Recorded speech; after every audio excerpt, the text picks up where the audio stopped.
సూర్యకాంతం versus చంద్రకాంతం. కోడలు చంద్రకాంతం చేసిన పనికి అత్తగారైన సూర్యకాంతం వేసిన శిక్ష ఏంటో మీ అందరికీ గుర్తుంది కదా? లేకపోతే కింద లింక్ క్లిక్ చేసి ఆ ఎపిసోడ్ ని ఇప్పుడే చూసేయండి. మ్యాజిక్ చీపురు కట్ట. అత్తగారి వేసిన పనిష్మెంట్ ని అనుభవిస్తూ చంద్రకాంతం పొద్దున్నే లేచి చీపురుతో ఇల్లంతా ఊడుస్తోంది. అబ్బా, ఇల్లంతా ఊకి ఊకి నా నడుములు వస్తున్నాయి. చేసిన చిన్న తప్పుకి ఎంత పెద్ద శిక్ష వేసింది మా అత్తమ్మ. ఇక నా వల్ల అయితలే గాని ఏదో ఒకటి చేసి ఈ పని నుంచి తప్పించుకోవాలి. కోడలి పనితనం నచ్చని సూర్యకాంతం కోడలి ఎక్కడెక్కడా సరిగ్గా చిమ్మలేదో అక్కడ మళ్లీ చిమ్మిస్తోంది. ఇగో పిల్ల, ఏంది ఊడ్సుడు? గీడ చూడు, గాడేమో దుమ్మే పోకబాయే, మంచిగుడు. ఇలా రోజుకి 2-3 గంటల పాటు ఇల్లంతా చిమ్మిన చంద్రకాంతం అలసిపోయి విశ్రాంతి తీసుకుంటుంటే సూర్యకాంతం తనకి ఇంకా వేరే పనులు చెప్తూ ఉంటుంది. గిట్లా సోమరదాన్ లెక్క పండుకుంటే ఎట్లా? పప్పు ఎవరు రుబ్బుతారు, గా అంట్లెవరు తోముతారు, అన్నం ఎవరు వండుతారు? పడుకుంది జాలే గాని లే లే అంటూ లేపేసేది. ఇలా రోజూ పనితో చంద్రకాంతం విసిగిపోయేది. ఇందులో నుంచి ఎలా బయటపడాలా అని ఆలోచిస్తుంటే ఒకరోజు చంద్రకాంతానికి ఒక ఐడియా వచ్చింది. వెంటనే దాన్ని అమల్లో పెట్టింది. మరుసటి రోజు ఇల్లంతా చిమ్మకుండా ఉండడం గమనించిన సూర్యకాంతం కోడల్ని పిలిచి అడిగింది. ఏంది పిల్ల, ఈ రోజు ఇంకా ఇల్లు ఉడవనే లేదు? గది గది అత్తమ్మ, చీపిరి కట్ట ఇరిగిపోయింది, అందుకే పోగలేదు అని సమాధానం చెప్పింది. ఏంది, చీపురు కట్టి ఇరిగిపోయిందా? సరే, గీ పైసలు తీసుకొని కొత్త చీపురు కొనుక్కరాపో అంటూ డబ్బులిచ్చింది. చేసేది లేక కొత్త చీపురు కొనుక్కొచ్చింది చంద్రకాంతం. అత్తగారు లేని సమయం చూసి ఆ చీపిరి కట్టను కూడా విరిచేసింది. ఇలా రోజుకొక చీపిరి కట్ట విరిగిపోవడంతో సూర్యకాంతానికి అనుమానం వచ్చింది. ఒకరోజు కొత్త చీపురు కొనిచ్చి దూరంగా దాక్కొని చూస్తోంది. అత్తగారు చూడట్లేదనుకొని చంద్రకాంతం ఆ చీపురు కట్టను కూడా విరిచేసింది. ఓసిన కోడలా, గిదంటే నువ్వు రోజు చేసేది? ఉండు, నీ సంగతి చెప్తా అంటూ తన పాత ట్రంకు పెట్టెలో ఉన్న మ్యాజిక్ చీపురు కట్టని తీసుకొచ్చింది. ఇదిగో పిల్ల, నిన్న కొన్న చీపురు కట్ట కూడా ఇరిగిపోయి ఉండాలే. అవునత్తమ్మా, ఈ చీపుర్లన్నీ డొక్కు చీపుర్లు అనుకుంటా. ఒక్కటంటే ఒక్కటి కూడా కనీసం 2 దినాలు కూడా రాట్లే. అందుకే గీ చీపిరి తెచ్చిన, దీంతో నీ పనైద్ది పో. గదే ఇల్లుడు సేపని సాఫ్గా అయిపోతది అంటన్నా అంటూ అది ఒక మ్యాజిక్ చీపిరి కట్టన్న విషయం కోడలికి చెప్పకుండా ఇచ్చింది. అత్తగారు చూస్తున్నారని గబగబా ఇల్లంతా చిమ్మేసింది చంద్రకాంతం. మరుసటి రోజున అలవాటుగా ఆ చీపిరి కట్టను కూడా విరిచేయబోయింది చంద్రకాంతం. అప్పుడు ఆ మ్యాజిక్ చీపిరి కట్ట నన్ను చంపుతుందిరా, నన్ను బొంద పెట్టేటట్టుందిరా, కాపాడండి, నన్ను కాపాడండి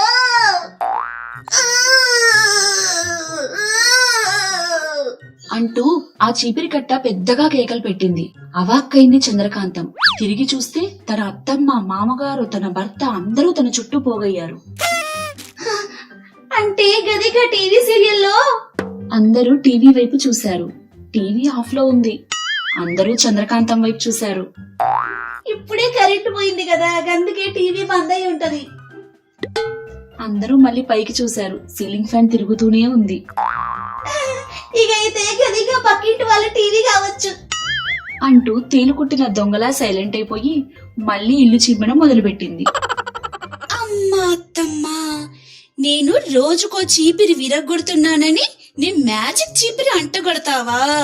చెప్తా నీ సంగతి అనుకుంటూ ఒక మంచి అవకాశం కోసం చంద్రకాంతం వెయిట్ చేస్తుంది. ఒకరోజు సూర్యకాంతం తన కోడల్ని పిలిచి, ఇగో పిల్ల, నేను మా నాయన సెల్లెలి 3వ బిడ్డ మనవరాలి లగ్గంకి పోతన్నా. ఓ 6 దినాలు పెళ్లి పెద్దగా ఆన్నే ఉండమని కబురొచ్చింది. నేను హాయిగా పెళ్లి దావత్ తిని వాళ్ళు పెట్టే చీరలు కానుకలు తోలుకునొస్తా. ఇల్లు జరభద్రం, ఏ రోజుకు ఆ రోజు సాజ్ చేస్తూ ఉండు, సరేనా అంటూ వెళ్లిపోయింది. అత్తగారు హాయిగా పెళ్లికి వెళ్తూ తనకి ఇంట్లో పనులన్నీ అప్పచెప్పడంతో ఒళ్ళు మండిపోయింది చంద్రకాంతానికి. కాని అదే తనకి ఒక మంచి అవకాశం అనుకుంది. వారం గడిచింది. సూర్యకాంతం ఇంటికొచ్చి చూస్తే ఇల్లు మొత్తం అపరిశుభ్రంగా ఉంది.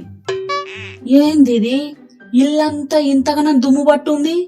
అసలు గీ పిల్ల ఇల్లు సాఫ్ చేసిందా లేదా? హాయిగా గుర్రు పెట్టి నిద్రపోతున్న చంద్రకాంతాన్ని నిద్రలేపింది. ఏంది పిల్ల ఇది, అసలు ఇల్లు ఉడిచినవా లేదా? ఏడ చూసినా మైలు మైలుగా ఉంది. అనగానే చంద్రకాంతం అత్తగారి వంక చూస్తూ, గది నువ్విచ్చిన చీపురు కట్ట ఇరిగిపోయిందత్తమ్మా అంది. విరిగిపోయిన చీపురిని చూపించింది చంద్రకాంతం. ఏంది, చీపురు కట్ట ఇరిగిపోయిందా? గట్ల జరగడానికి ఈల్లేదే. ఏది గా చీపురు తీసుకురాపో. ఇదేంది, గిది నేనిచ్చిన చీపురు కట్ట కాదే. నా కోడలే ఏదో చేసింది, చెప్తా దీని పని అనుకుంటూ లోపలికి వెళ్లిపోయింది సూర్యకాంతం. మా అత్తమ్మ ఒట్టి ఆగం మనిషి, గిట్టే నమ్మేసింది అనుకుంటూ నవ్వుకుంది చంద్రకాంతం. తన గదిలోకి వెళ్లిన సూర్యకాంతం తన ట్రంకు పెట్టెని ఓపెన్ చేసి అందులో నుంచి ఒక మ్యాజిక్ గ్లోబ్ ని బయటికి తీసింది. గిందులో చూస్తే అసలు జరిగిన కథ ఏందో తెలుస్తది అనుకుంటూ కళ్ళు మూసుకొని ఏదో మంత్రం చదివి ఆ మ్యాజిక్ గ్లోబ్ లోకి తొంగి చూసింది. అందులో చంద్రకాంతం ఆ మ్యాజిక్ చీపురుని మళ్లీ విరిచే ప్రయత్నం చేస్తోంది. కాని ఈసారి ఆ చీపురు అర్చిన అరుపులకి ఆ వీధిలో వాళ్ళంతా పోగయ్యారు. మరోసారి ఆ చీపుర్ని కట్టెల పొయ్యిలో పెట్టి కాల్చేద్దామని చూసింది చంద్రకాంతం. కాని అది అస్సలు కాలనే లేదు. ఇంక చేసేది లేక ఆ చీపుర్ని ఊరి బయట వదిలేసి వచ్చింది. కాని ఆశ్చర్యంగా చంద్రకాంతానికంటే ముందే ఆ చీపురు ఇల్లు చేరుకుంది. ఆ చీపుర్ని అసలు ఎలా వదిలించుకోవాలో తెలియని చంద్రకాంతానికి రోడ్డు మీద చీపుర్లు అమ్మేవాడి గొంతు వినపడింది. సీపుర్లమ్మా సీపుర్లు, నాణ్యమైన సీపుర్లు, పొడవాటి సీపుర్లు, ఎక్కువ దినాలు వచ్చే సీపుర్లు. వెంటనే చంద్రకాంతం మ్యాజిక్ చీపురుతో వాడి దగ్గరికి ప్రత్యక్షమైంది. ఇగో నా కాడు నీ చీపురు కట్ట తీసుకొని జర జల్ది ఇరిగిపోయే చీపురు కట్ట ఉంటియవా అని అడిగింది. ఎవడైనా నాణ్యమైన చీపుర్లు, ఎక్కువ దినాలొచ్చే చీపుర్లు కావాలని అడుగుతారు. గీమెవరో పిచ్చిదాని లెక్కుంది అనుకొని, అబ్బే గట్ల పాత చీపురికి కొత్త చీపురు ఇవ్వడం కుదరదమ్మా.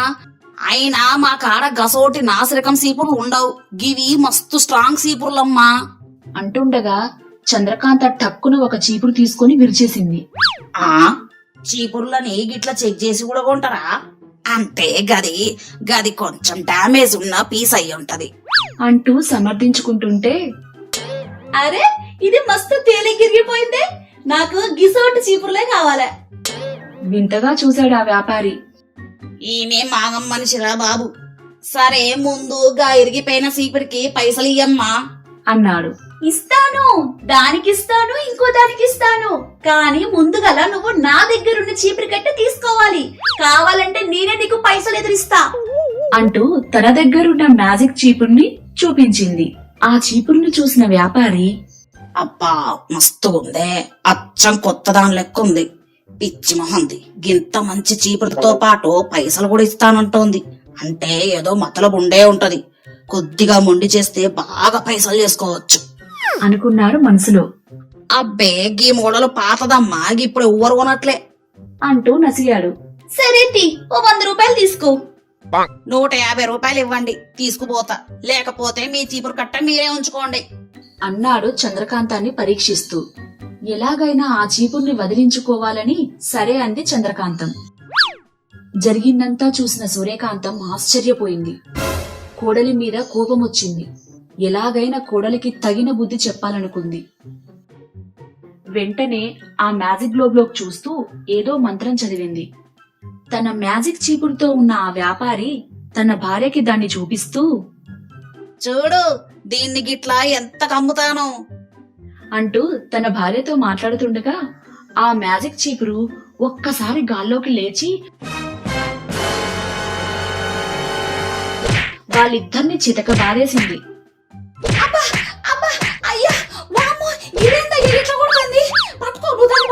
పట్టుకో ఏ నుంచి తీసుకొచ్చినవా ఏ మాయదారి చీపుర్ని తీసుకుపోయి వాళ్ళ మొహాన్ని కొట్టుకో అంటూ మొత్తుకుంది. ఆ మ్యాజిక్ చీపిరి ఆ వ్యాపారిని తరుముతూ ఉంటే అతను పరిగెత్తుకుంటూ రోడ్డున పడ్డాడు. వామ్మో వామ్మో ఇదేంటి ఇట్ట కొడుతుంది, వామ్మో వాయ్యో అబ్బా అబ్బా అబ్బా అబ్బా అబ్బా. ఇదంతా ఆ మ్యాజిక్ గ్లోబ్ లో చూస్తున్న సూర్యకాంతం నవ్వుకుంటూ వీధి గుమ్మం వైపు చూస్తోంది. ఎవరో తలుపు కొట్టడంతో చంద్రకాంతం తలుపు తీసింది. అక్కడ ఒళ్లంతా రక్తం కారుతున్న ఆ వ్యాపారి కనిపించాడు. మీరు నేనమ్మా మొన్న మీ కాడ సీపురు కట్ట కొన్నాను కదా, పైసల్కి కక్కుర్తుపడిగా పనిచేసిన, బాగా బుద్ధొచ్చింది, గీ సీపురు మీరే ఉంచుకోండి అంటూ వేడుకున్నాడు. వద్దొద్దు, నాకు ఇట్లేమొద్దు. పైగా నీకు తిరిగి ఇవ్వడానికి నీ దగ్గర కొన్న 2 చీపులు ఇరిగిపోయినాయి అంది. వద్దు తల్లి వద్దు, నీ చీపురొద్దు నా చీపురొద్దు, 2 నువ్వే ఉంచుకో, నీకో దండం తల్లి, నన్ను వదిలే అంటూ ఆ మ్యాజిక్ చీపుర్ని అక్కడే పాడేసి పారిపోయాడు. ఎవరొచ్చారు అంటూ ఏమీ తెలియనట్టు బయటకొచ్చింది సూర్యకాంతం. అబ్బా, ఎవరూ లేరత్తమ్మా అంటూ ఆ మ్యాజిక్ చీపిరిని దాచెయ్యబోయింది.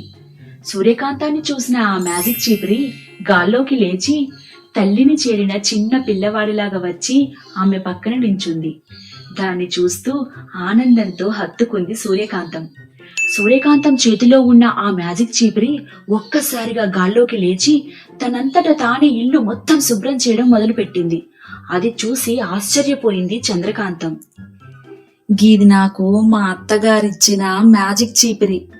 దీన్ని నువ్వు మచ్చిక చేసుకుంటే గదన్ని పనులు చేస్తది, లేదంటే అరిచి గోల చేస్తది. నీకు గిన్ని దినాలు నీకు ఈ ముచ్చట చెప్పడం నేను మర్చిపోతుంది అంటూ తీరిగ్గా దీర్ఘాలు తీసింది సూర్యకాంతం. తనకి ఇన్ని రోజులు ఈ విషయం చెప్పకుండా టార్చర్ చేసిన అత్తమ్మ వైపు చూస్తూ, నన్ను ఇంతలా సతాయిస్తావా అత్తమ్మా? నీ పని ఇప్పుడు కాదు, నీకు ముందుంది బోనాల జాతర అంటూ పళ్ళు కొరికింది చంద్రకాంతం. ఈ ఎపిసోడ్ కూడా మిమ్మల్ని బాగా నవ్వించుంటుందని మేం నమ్ముతున్నాం. మరి ఆలస్యం దేనికి? ఇప్పుడే సబ్స్క్రైబ్ చేసి గంట కొట్టేయండి. మీకు సూర్యకాంతం ఇష్టమా లేక చంద్రకాంతం ఇష్టమా? కామెంట్ రూపంలో తెలియజేయండి. మిమ్మల్ని ఆనందపరిచే మరిన్ని వీడియోస్ కోసం చూస్తూనే ఉండండి కాకా టీవీ.